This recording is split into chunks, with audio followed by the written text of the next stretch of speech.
हरे कृष्णा राधे राधे दोस्तों, आप सभी का मेरे इस यूट्यूब चैनल में हार्दिक स्वागत है।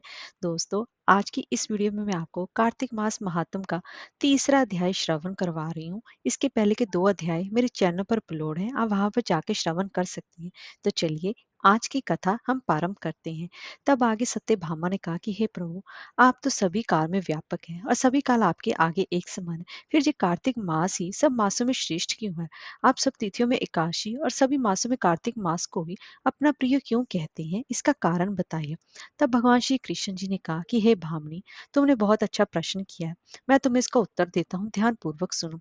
इसी प्रकार एक बार महाराज पेन की पुत्र राजा पृथु ने प्रश्न के उत्तर में देवर्षि नारद जी से प्रश्न किया था, जिसका उत्तर देते हुए नारद जी ने उसे कार्तिक मास की महिमा बताते हुए कहा कि हे राजन, एक समय शंख नाम का एक राक्षस बहुत बलवान एवं अत्याचारी हो गया था।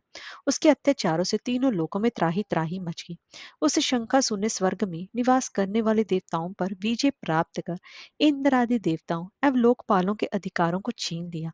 उससे भयभीत होकर समस्त देवता अपने परिवार के सदस्यों के साथ सुमेरु पर्वत की गुफाओं में बहुत दिनों तक छुपे रहे। तत्पश्चात वे निश्चिंत होकर सुमेरु पर्वत की गुफाओं में ही रहने लगे। उधर जब शंखासुर को इस बात का पता चला कि देवता आनंद पूर्वक सुमेरु पर्वत की गुफाओं में निवास कर रहे हैं, तो उसने सोचा कि ऐसी कोई दिव्य शक्ति अवश्य है, जिसके प्रभाव से ही अधिकारहीन ये देवता अभी भी बलवान है। सोचते सोच वो इस निर्णय पर पहुंचा कि वेद मंत्रों के बल के कारण ही देवता बलवान हो रहे हैं। यदि इनसे वेद छीन लिए जाएं तो वे बलहीन हो जाएंगे। ऐसा विचार कर शंखासुर ब्रह्मा जी के सत्य लोक से शीघ्र ही वेदों को हर लाया। उसके द्वारा ले जाए जाते हुए भय से उसके चंगुल से निकल भागे और जल में समा गए। शंखासुर ने वेद मंत्रों तथा बीज मंत्रों को ढूंढते हुए सागर में प्रवेश किया, परंतु ना तो उसको वेद मंत्र मिले और ना ही बीज मंत्र। जब शंखासुर सागर से निराश होकर वापस लौटा, तो उस समय ब्रह्मा जी पूजा की सामग्री लेकर सभी देवताओं के साथ भगवान विष्णु जी की शरण में पहुंचे और भगवान को गहरी निद्रा से जगाने के लिए गाने बजाने लगे और धूप गंध आदि से बारंबार उनका पूजन करने लगे।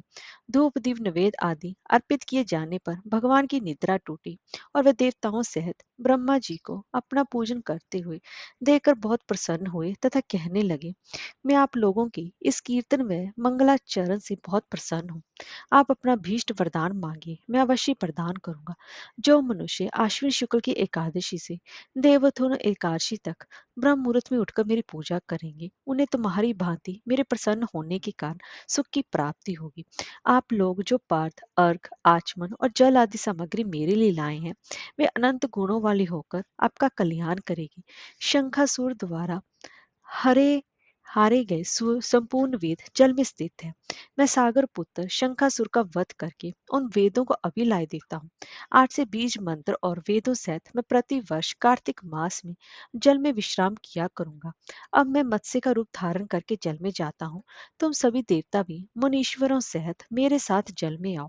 इस कार्तिक मास में जो श्रेष्ठ मनुष्य प्रातःकाल स्नान करते हैं, वे सब यज्ञ के स्नान द्वारा भली भांति नहा लेते हैं। हे देवेंद्र, कार्तिक मास में व्रत करने वालों को सब प्रकार से धन पुत्र पुत्री आदि देते रहना और उनकी सभी आपत्तियों से रक्षा करना। हे धनपति कुबेर, मेरी आज्ञा के अनुसार तुम उनके धन धान्य आदि की वृद्धि करना, क्योंकि इस प्रकार का आचरण करने वाला मनुष्य मेरा रूप धारण करके जीवन मुक्त हो जाता है। जो मनुष्य जन्म से लेकर मृत्यु पर्यंत विधि पूर्वक इस उत्तम व्रत को करता है, वे आप लोगों का भी पूजनीय है। कार्तिक शुक्ल पक्ष की एकादशी तिथि को तुम लोगों ने मुझे जगाया है, इसलिए यह तिथि मेरे लिए अत्यंत ही प्रीतिदायिनी और माननीय है। हे देवताओं, यह दोनों व्रत नियम पूर्वक करने से मनुष्य मेरा सानिध्य प्राप्त कर लेते हैं। इन व्रतों को करने से जो फल मिलता है, वह अन्य किसी व्रत से नहीं मिलता। अतः प्रत्येक मनुष्य को सुखी और निरोग रहने के लिए कार्तिक महात्म और एकादशी की कथा सुनते हुए उपयुक्त नियमों का पालन करना चाहिए। हरे कृष्णा राधे राधे।